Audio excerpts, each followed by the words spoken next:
private messages and emails about this concerning the festivals than just about anything else dealing with the festival. It's, it's the unspoken truth of coming to Torah that, quote unquote, in that it's very hard to find joy in holy days that are foreign to us and our way of thinking. And, especially when we're not culturally attuned and the festival can't be celebrated the way it was meant to be and commanded to be celebrated.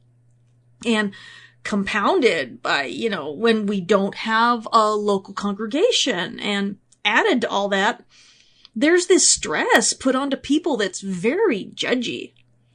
A whole lot of folks know more about why Christmas and Easter are supposedly pagan than they do about the festivals. And there are so many urban legends out there. The majority of it fictitious nonsense gleaned from and added on to 19th century anti-Catholic propaganda, grown out of, sectarian hatred in the UK. And not so much, or even sometimes at all, out of responsible scholarship.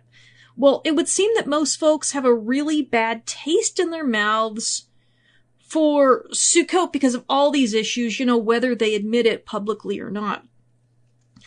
And so, Sukkot's a very depressing time of year for a great many, even if they pretend otherwise. Forgive me, as usual, my sinuses are draining, and I did not take a Sudafed, because I almost never do, but I at least should before I record.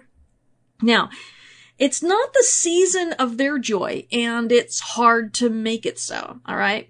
It marked the transition, between the fall harvest and the new barley planting season. There were fresh foods available that were in short supply or absent entirely during the rest of the year. They'd worked very hard, and now they were going to play hard. In an agrarian society there, where a good harvest meant survival and a bad harvest meant starvation, and any kind of harvest at all was back-breaking and stressful work, taking a week to feast and drink and dance and listen to music and storytellers and to see distant relations. Think of how much a fun, a family reunion can be if you have a happy family, right? Now, picture having it at Disneyland.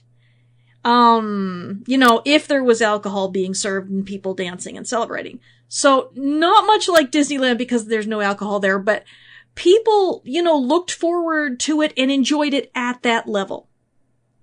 Now, please do not send me anti-Disney propaganda, please. It was just an illustration that practically anyone can understand.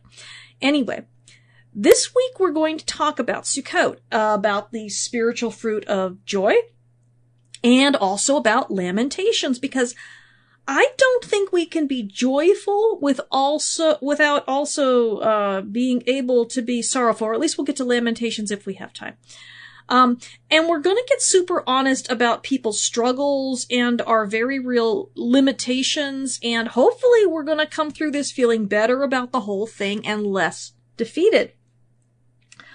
Hi, I am Tyler Dawn Rosenquist, and welcome to Character in Context, where I teach the historical and ancient sociological context of Scripture. And if you're bored, listen to me yawning, okay?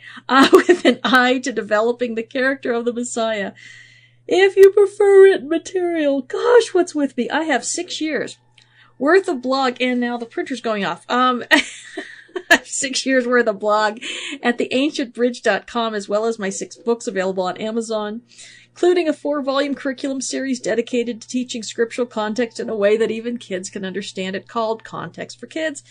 And I have 2 video channels on YouTube with free Bible teachings for both adults and kids. You can find the link for those on my website. Past broadcasts of this program can be found at characterincontext.podbean.com, and transcripts can be had for most broadcasts at theancientbridge.com. If you have kids, I also have a weekly broadcast where I teach them Bible context in a way that shows them why they can trust God and how He wants to have a relationship with them through the Messiah. All scripture this week comes courtesy of the ESV, the English Standard Version, but you can follow along with whatever Bible you want.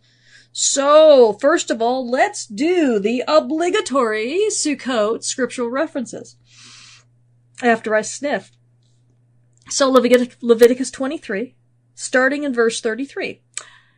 And the Lord spoke to Moses, saying, Speak to the children of Israel, to people of Israel, saying, On the 15th day of the 7th month, and for 7 days is the feast of booths to the Lord. On the first day shall be a holy convocation. You shall not do any ordinary work. For 7 days you shall present food offerings to the Lord. On the 8th day you shall hold a holy convocation and present a food offering to the Lord. It is a solemn assembly. You shall not do any ordinary work. These are the appointed feasts of the Lord, which you shall proclaim as times of holy convocation for presenting to the Lord food offerings, burnt offerings, and grain offerings, sacrifices and drink offerings, each on its proper day.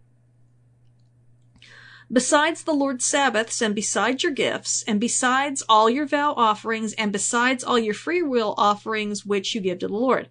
That's a lot of offerings. On the 15th day of the 7th month, when you have gathered in the produce of the land, you shall celebrate the feast of the Lord 7 days. On the first day shall be a solemn rest, and on the 8th day shall be a solemn rest. And you shall take on the first day the fruit of splendid trees, branches of palm trees, and boughs of leafy trees, and willows of the brook, and you shall rejoice before the Lord your God 7 days. You shall celebrate it as a feast to the Lord for 7 days of the year. It is a statute forever throughout your generations. You shall celebrate it in the 7th month. You shall dwell in booths for 7 days. All native Israelites shall dwell in booths. That means you were born an Israelite, okay? And that your generations may know that I made the people of Israel dwell in booths when I brought them out of the land of Egypt. I am the Lord your God. Deuteronomy 16. You shall keep the feast of booths 7 days, when you have gathered in the produce from your threshing floor and your winepress. You shall rejoice in the feast, in your feast, you and your son and your daughter, your male servant and your female servant, the Levite, the sojourner, the fatherless, and the widow who are within your towns. For 7 days you shall keep the feast to the Lord your God at the place that the Lord will choose, because the Lord your God will bless you in all your produce and in all the work of your hands, so that you will be altogether joyful. Now, obviously, we have some rather significant issues with dealing this for realsies, right? The place that Yahweh eventually chose is Jerusalem, and the place where you present the aforementioned food offerings and etc. was at the table. It's a temple. This culture was pre-programmed for you to be able to do this, where there was no hassle with getting time off work, but, and this is important, it wasn't really very doable for women for at least half the month because, ladies, you wouldn't want to be on a walking trip anywhere near the beginning of your period. Or if you had an infant, which you would have quite often in your youth, I imagine. As often as not, I imagine that women were left home with the young kids. And the men went, and it wasn't as though the work of caring for little kids miraculously ends on high Sabbaths. So right off the bat, all you moms of kids who feel defeated during the festivals, you were not unrepresented during biblical times. You know, so often we get this rosy picture based largely on what we think men were able to enjoy. And we imagine that women were able to freely join in and celebrate, but it wasn't as though men were sharing the child care and cooking duties. It wasn't as if you could get a babysitter. That was within the sphere of a woman's world, and that work went on always, with the exception of cooking on regular Sabbaths, but women were still expected to prepare the feasts on the high Sabbaths. Well, which, the first and last days of the festival. And all the days in between, too. I'm not saying that when they went, it wasn't a big deal for the ladies. I'm just saying that if you ladies listening are thinking they had a vacation like the men were getting, and that you feel like a total failure because you're neck deep in work during that time and despairing over not finding that joyful, don't think it's just you. Or that you're unique. I mean, I imagine you're trying to make it enjoyable for everyone else, and it's not really happening for you a lot of the time, right? Because that's a lot of work. All right? So festivals have traditionally been a ton of work for women, but they were gathered together in an exciting place with extended family to do it, which made it more of a celebration. Maybe family they hadn't seen since they left their father's home. Actually, it's more like their mother's home, because the fathers and daughters didn't have, that much of a real relationship. Now, for women, they join the household of their husbands, and a festival might provide a rare opportunity to see their mothers and brothers with whom women were generally close. Expectations kill joy. And for a lot of you, I'm not telling you anything that you don't know. Now, and being in Jerusalem near the temple, I have to explain to you the mindset of the ancient world as concerning temples. They are the overlap between heaven and earth, and this wasn't just a metaphorical thing. They saw this as a real thing, okay? Therefore, the focal point of the presence of God, or whatever deity they worshipped, all right? That's how they saw it. It wasn't just a cathedral or a church building where we call it God's house as an idiom. This was God's literal house. It was thrilling to be in Jerusalem, not only because of the festive atmosphere, but because you were literally in the shadow of one of the wonders of the ancient world.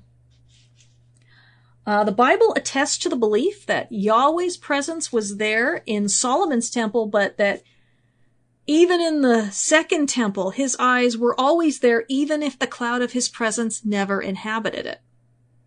Ritual and beliefs unite people, which is why even for secular folks, Christmas time is known as the happiest season of the year. When people know how to celebrate together, it's a uniting and thrilling experience. Every country and every religion has rituals and holidays that unite people, which is why, here in America, flag burning and taking a knee during the national anthem can be disproportionately offensive, given that it is actually a peaceful form of protest.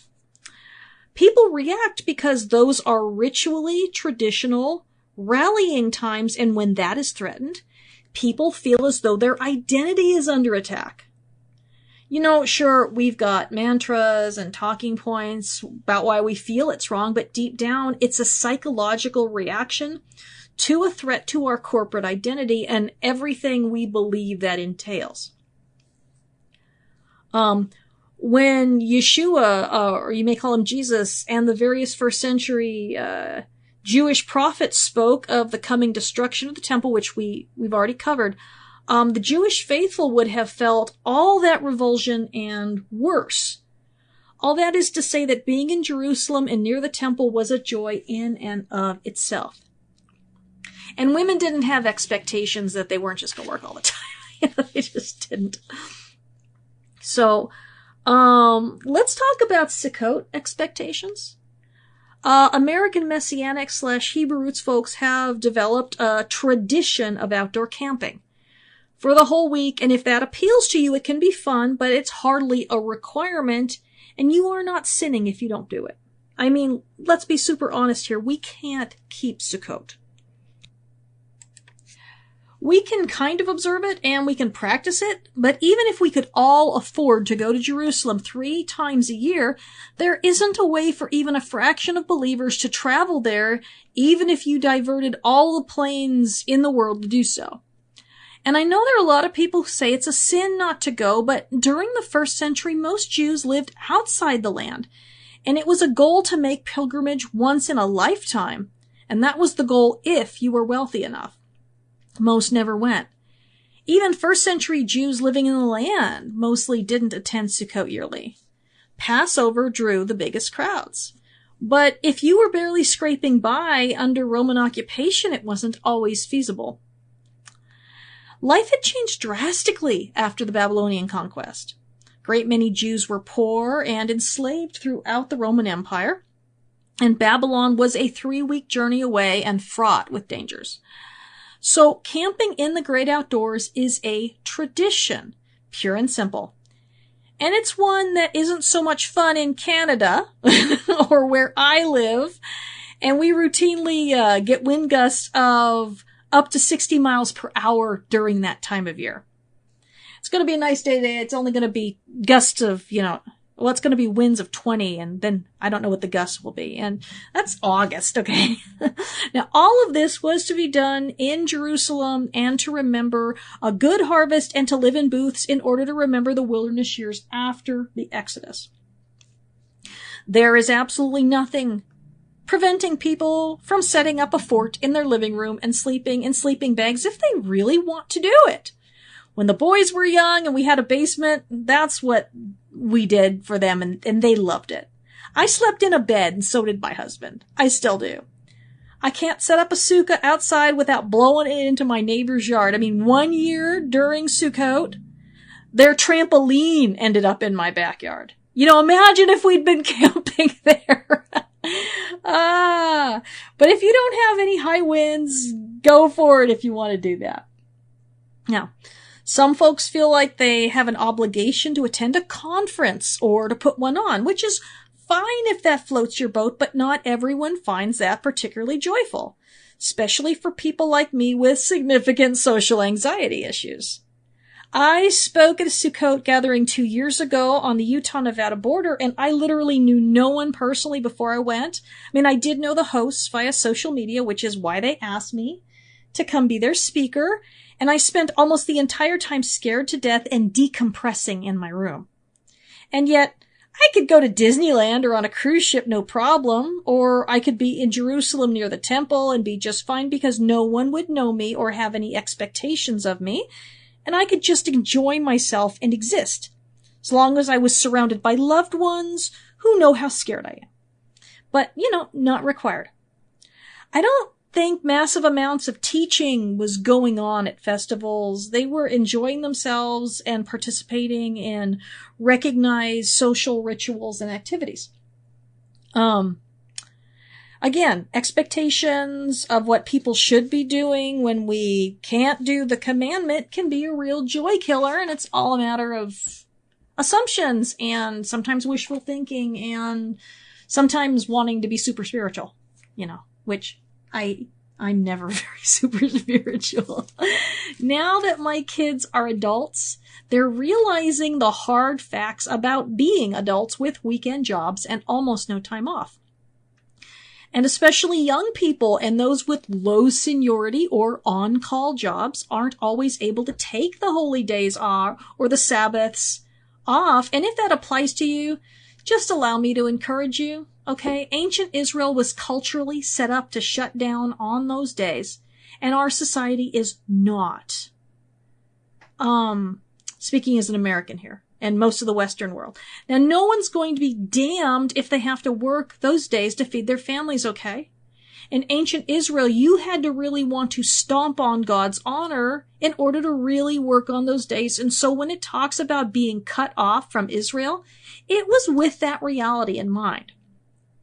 We have limitations and restrictions, and we also have to put forward a good witness, and yelling at your boss to demand holy days off isn't really a positive witness to unbelievers. And if you are blessed enough to work with others who keep the feast, no way can most jobs let everyone off. It's simple logistics. Do your best with what situation you find yourself in and work toward the future when maybe you have more freedom, more seniority, the financial resources, whatever. Okay, so I did a little thing, and I asked the people on my social media page, what's the hardest thing about Sukkot, for you, for your family, and some of the answers Didn't surprise me, and some of them did. You would be shocked at how many people who are single, childless, and disabled, or even not white, feel out of place at feast and not included. Okay? Because let's face it, when people organize stuff, they're mostly organizing it around married people with children. And the elderly feeling left out too. So, now special needs families have, very real issues. For all festivals, I've spoken and written in the past about not making life hell for our families while trying to keep the commandments. If you have a severely disabled child who won't eat anything but white bread or breaded chicken nuggets during, Passover, feed it to them. No rabbi will tell you differently. If you can't fast on Yom Kippur due to medical issues, then don't. If you can't camp because of mobility issues, then don't. Sometimes we get really hung up on technicalities because we believe that commandments are supposedly some kind of punishment on the people who really have good reasons not to keep them. Would you respond to any amount of pressure to take a noise-sensitive autistic child to the front row of a fireworks show? Of course not. What if your neighbors called you unpatriotic? Well, you wouldn't care. You might have some choice words in response, but you would think that their point was stupid.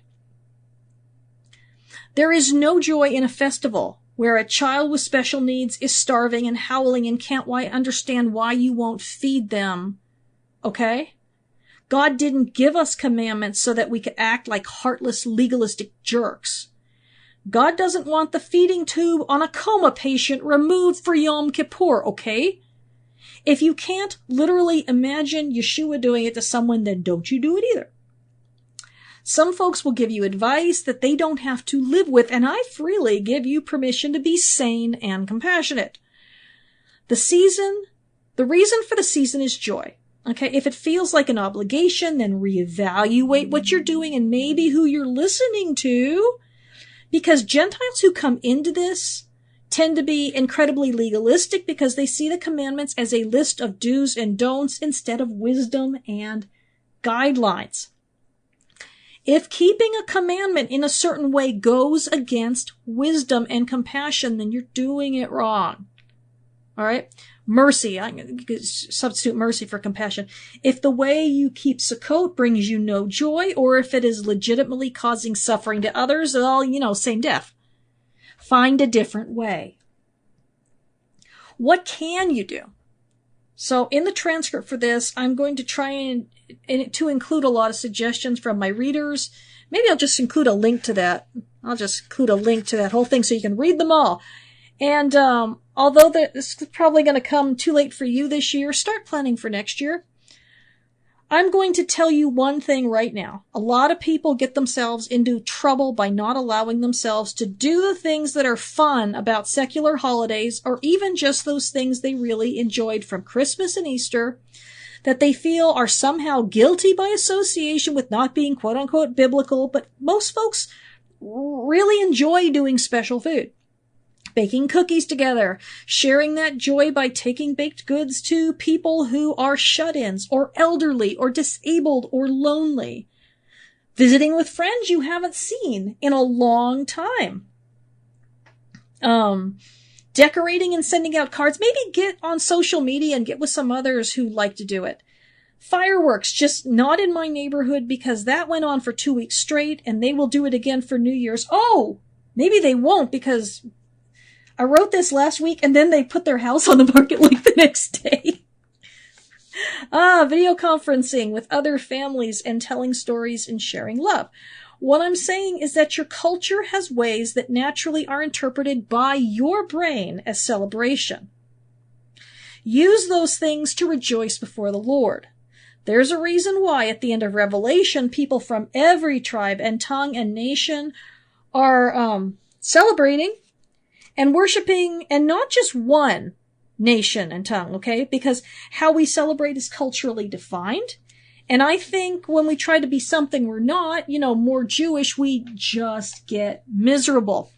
Whoa, we came up to the end of the half hour here. I will be back in a few minutes.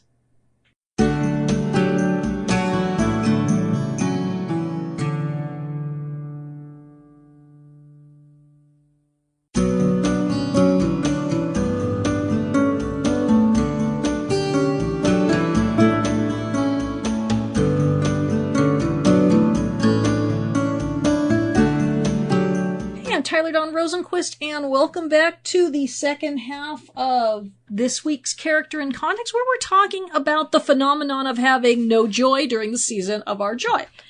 And I did a whole post on this on my social media wall, and I will link it so people can look at that. And all the people's answers of what gives them joy or what gives them no joy. You got successes and, disappointments. And, anyway, so we just started talking about the importance of doing things that culturally register in our brains as joyful.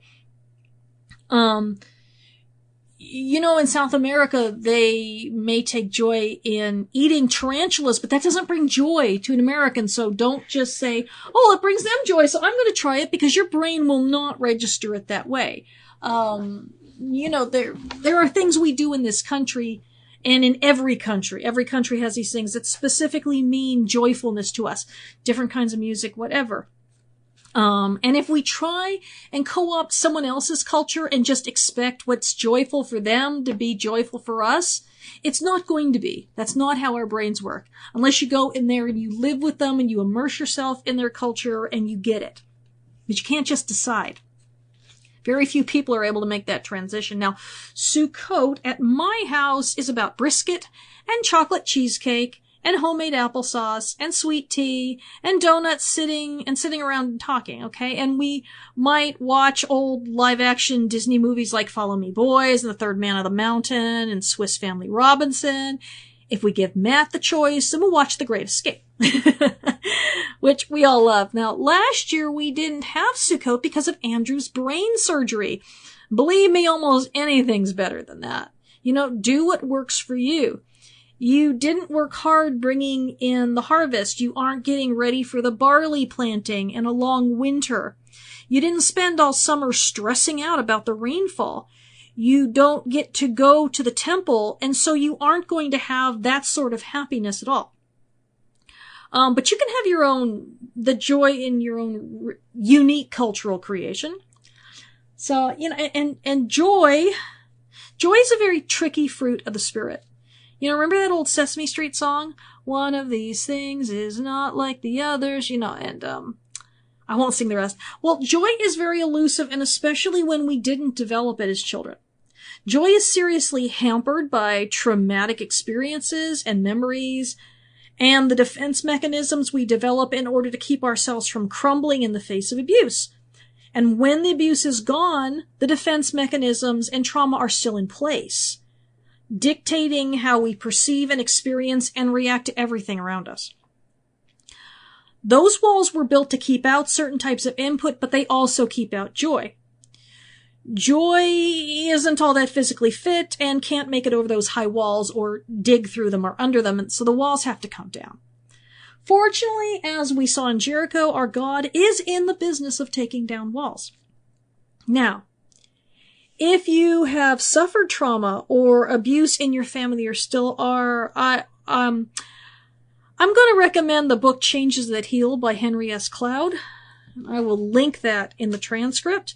He is a clinical psychiatrist and a Christian with a gift of helping people sort through their issues with storytelling. He also has a book called Boundaries. Now, when I was 41, I came to the point where I could no longer cope with some things from my past, and I was having a problem accurately seeing how damaging certain relationships in my life were, and his book was just an excellent starting point for being able to develop joy. So that was about 10 years ago, and I read it, and things started to change for the better in how I saw the world and what was really going on in some very dysfunctional relationships. It didn't change the relationships, or it didn't change the people, but it changed how I interacted and how much of their nonsense I allowed to define how I saw things, and especially myself. But it was about 4 years ago that I had a serious breakthrough when God taught me how to remember joy, and I did a short video about it. I was laying in bed one night, and all of a sudden, I just knew how to fill up my joy tank, which is important. I used to, you may be able to relate to this. I hope you can't, but a lot of people can. I used to dwell on traumatic things at night. And it was torture. And what really broke the camel's back was when someone I was connected with in ministry allowed me to be accused of some terrible things that were not true in order to make life easier for himself. All right. To this day, he still hasn't stepped up and done the right thing, and I imagine he never will. But the nature of the accusations was so destructive that I couldn't sleep for about 9 months. Just being filled with dread, that the accusations would spread beyond his local congregation. Now, it was at that point that, it was about 9 months later that, Yahweh taught me how to dwell on joy. Or rather, he equipped me so that it was possible because I had tried to do it in the past and it just wouldn't work. We had to be broken before we can be built up, and I was just demolished with fear and grief and humiliation and hopelessness because, what are you going to do? If you haven't done something, you can't repent of it. You can't fix it. You can't prove you haven't done it either. So he showed me 2 specific memories, and both concerning my sons. My favorite 2 memories that are just pure moments of joy. One was a scene where Andrew was in 2nd grade, and I would bring him and his twin brother Matthew, lunch at school every day and visit with them because we lived right down the road. Now, Andrew, before I left, would always put his head back and close his eyes, wanting to be kissed on his eyelids. Right in front of everyone, and I remember the smell of his skin and the sweet little smile on his face, what it felt like to kiss those soft eyelids, and the love that would swell up inside me. It was just pure bliss. I never felt more loved in my life, is when he would do that. Now, the other was a scene in the backyard of our house in Roswell. It was a different kind of joy. When the New Mexico, where the boys, who were about 4, were stripped down naked, and I would chase them around the inside of our tall stucco yard walls with a hose. And the sound of their laughter and the silliness and the fun is as clear a memory as I have. Even now I'm smiling, I'm remembering, I remember those things often, but they are beautiful works of art in my life, more precious than any Picasso or Rembrandt. Now, I'm certain that you also have similar memories. Yahweh showed them to me in the depth of my despair, and told me to dwell on them, and lo and behold, I found myself smiling and just experiencing real joy. And I found that doing that would fill up an empty reservoir inside me, what I call my joy tank, and I could actually live off of it for quite a while before the tormenting thoughts from past trauma could overpower me, okay? And bring me into despair.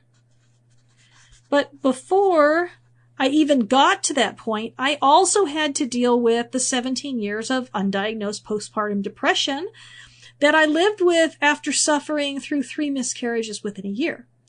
Now, unlike postpartum depression related to childbirth, miscarriage-induced PPD has no happy ending to wake up to one day. It endures, and a great many women suffer in complete ignorance as to what's going on. I only knew because of a dream I had where I was handed a magazine in a journal about PPD after miscarriage, and it was telling the story of a woman, and I realized it was my story. I actually did some research on it after that, and I journaled through that in my blog, and it was a very ugly healing process, but even though I'm still very sad about the losses of my babies, I no longer suffer from depression, just occasional sadness. Until that got dealt with, there was just no way I could have filled my joy tank for more than a few seconds, all right? Or minutes, maybe. I could have been happy for a bit, but joy is not happiness. Happiness is a paltry substitute for joy. Anyone can experience happiness, but joy is a fruit of the Spirit. It has to be planted, nurtured, and grown. It isn't something you can just decide to do or have. You can do things that contribute to the process. But the truth is that, it's just like patience, self-control, peace, gentleness, trust, and love. We can try, but we need to be equipped by God, and especially when there's abuse issues in our past. Maybe you are at the point where you can do the joy tank, and I sure hope so. Maybe you're at the point where you're needing to work through forgiveness or acceptance that the past cannot be changed, or to see relationships as they really are and not as you want them to be, or to question the expectations that you and others put on yourself, or to question where your personal boundaries should be set. And Henry Cloud also has a great book on that. Or, get off Facebook, because that place is a joy killer for sure. So, even with my joy tank full, then I noticed that I still had problems with cynicism, and it was bad. Yahweh challenged me on it because cynicism involves falsely accusing people of things they haven't done yet, or ever will. Now, I know a lot of you will be able to relate to laying or sitting in bed at night obsessing about what people might do to you, and one night God was like, why are you lying about these people? They haven't even done any of this to you. And sometimes I was even making up fictional people in situations and getting outraged about that, and it's hilarious now. But I had to learn to say, oh my gosh, Tyler, this isn't even true. Just cut it out. Lying about imaginary people is not that much better than lying about real people. But I did it because it made me feel safer and more powerful if I could imagine these fictitious scenarios and come up with solutions and comebacks and, watch them suffer for hurting me. I am betting a lot of you who were similarly bullied can totally identify with this. But this sort of stress is hard on the mind and body. We're living vicariously through traumatic events, and unnecessary because they never happened. Or we relive what actually did happen, but we make it worse. This feeds our anger, resentment, and bitterness, and makes the other person into a monster instead of just another human being who decided to do evil to us. Dehumanizing them is so tempting, right? It fuels the fire of our martyrdom, and those are very unhealthy fires to stoke up. Psychologically, we do it for a reason, but it only hurts us. They've probably moved on, and it just kills joy. Now, after just denying myself cynicism for a while, Yahweh just disappeared it one day. Okay, it was gone. I no longer assumed that everyone was out to get me. Now, some people are, but dreading it was just sapping the life out of me. And they're going to do to me whatever they want, regardless of whether or not I spend the time thinking about it beforehand. All right? I will tell you one thing. A lot of times we get got by people who are they're just like that. Should I feel betrayed when a dude who built up his ministry making videos mocking people who he disagrees with made one about me? No, not at all. That's who he is, and it had nothing to do with me or what I teach. It was him needing an outlet for him being him. Okay, my feelings, life, or basic humanity never entered into the equation. If it wasn't me, it'd be somebody else because his audience enjoys it, and so he looks at his 10,000 views and it feeds whatever fuels him. I'm just another log in the fire. Cynicism takes what he did and foists that motivation on everyone, but most people I deal with aren't like him. But it also involves lying, which we aren't permitted to do. A lot of the activities that destroy our joy just boil down to needing to have our thinking processes identified and rearranged, but only God knows the proper order and how to do it, okay? Therapists can really help, and especially those who specialize in trauma. I believe that many are gifted by God with insight as to how to work someone through that maze so it doesn't take decades. Don't ever be ashamed for getting help if you need help. An outside objective eye can just be just what a person needs to begin healing. Dr. Cloud really did that for me with his book. All right, now, the fruit of the Spirit takes work and time and divine help. But it doesn't mean we're powerless, all right? I have worked hard to get where I am, and I'm truly more joyful more often than not now. But let's talk about what joy doesn't mean. Joy doesn't mean that I'm no longer an introvert. I don't think that'll ever change. Joy doesn't mean that I'm not a very shy person, because I am. Joy doesn't mean that I still don't have severe social anxiety, because I do. For me, speaking at a conference, and even a small one, is very hard. Even if I'm the keynote speaker, I'm very aloof and often by myself. And unless someone approaches me and strikes up a conversation, and if they do, I can be very congenial, but I'm also very much stressed out. And to compensate, I will often say things that sound good in my head, but I would never write down because they're awkward and sometimes even callous. My people skills are seriously bad. They're better than they used to be because I do a lot less fear speaking now. I can be quiet in a conversation because I am less scared than I used to be, and I don't need to control it as much as I used to need to, okay? But honestly, I am more joyful now because I am home doing what I love. At home, there's no social pressure on me to perform and to answer questions on the fly. I don't have to watch every move and every word to make sure I'm not giving people the wrong impression. I'm not scared to death of being unwelcome or rejected for my awkwardness. Yes, even when I am invited to speak, I still suffer from feelings that I will be rejected. Crazy, huh? So for me, Sukkot joy has to take those things into consideration. I could walk around Disneyland and be perfectly content because no one knows me and I'm not expected to interact with anyone because I'm invisible. But a conference or a camping trip with a large group, that would exhaust me. I also have some elderly critters who need taken care of. I was also a special needs mom. Well, I still am, but he's an adult now. And that comes with its own unique challenges that make what is fun for a lot of people a whole lot less fun for me. Sukkot needs to be joyful, and what that looks like for your family will be different than what it looks like for somebody else's family. So, hey, seriously, capitalize on what you enjoy. Want to have a huge birthday party for Yeshua with a bounce house in the back and a barbecue every day to sort of reenact the food offerings? Go for it. That's very American. Every culture has its own ways of celebrating. You don't have to try and take on Jewish traditions that are filled with meaning for them, not because they're Jewish per se, but because of fond childhood memories. When we ditch our own culture and co-opt another, we lose the joy associated with those precious memories. I think that's why so many people get so angry when they give up Christmas and Easter and try to do the biblical feasts instead. Because they've been manipulated and bullied, and oftentimes, they've also been forced to give up the happiness of their memories and made to feel guilty about them. And I think that's just a horrible thing to do, and the fruit of doing that to people is bad when they look back at their Christmas and Easter memories and now they feel that there's something dirty about them. That's a horrible thing to do. And so I've never seen any good fruit come from that.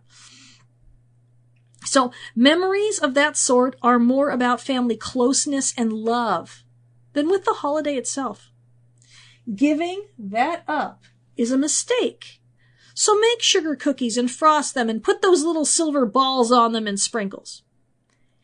If you did it, with your parents and grandparents, you're going to associate that with joy, right? There isn't anything wrong with that. Nothing wrong with lights and decorations either, and the associated cultural good feelings. Don't neglect the ways that you have been conditioned to experience joy. We're not talking about cockfighting here and bullfighting and things that are oppressing somebody else, all right?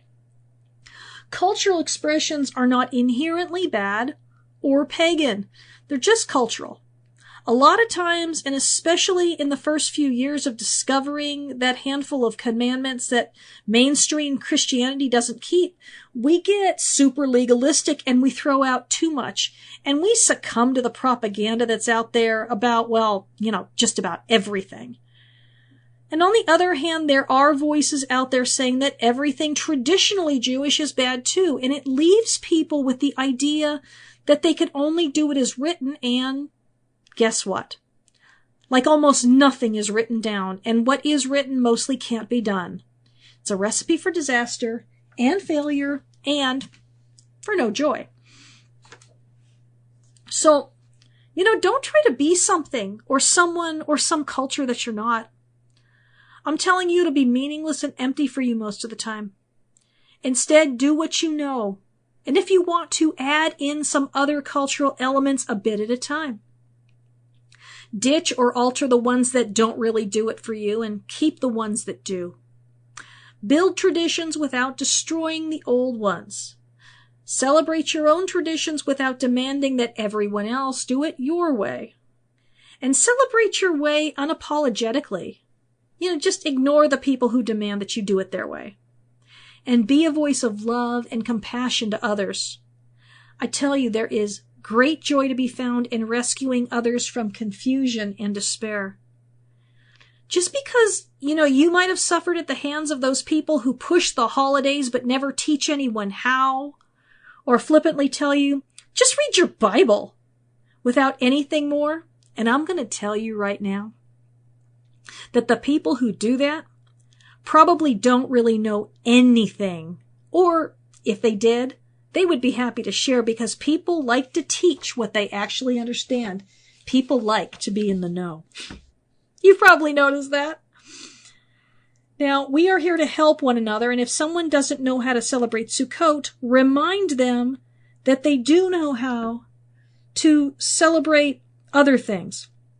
Tell them to start with what brings them joy.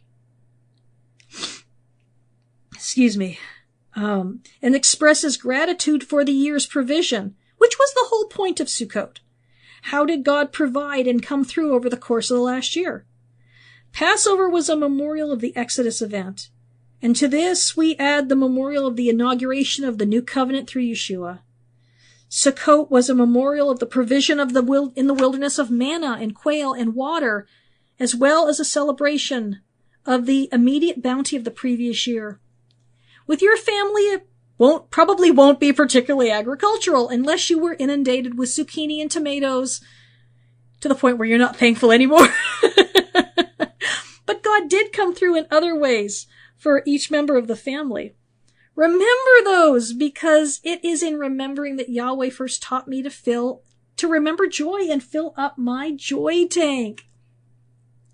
Teaching our kids to remember and experience joy in that way provides a buffer against future trauma.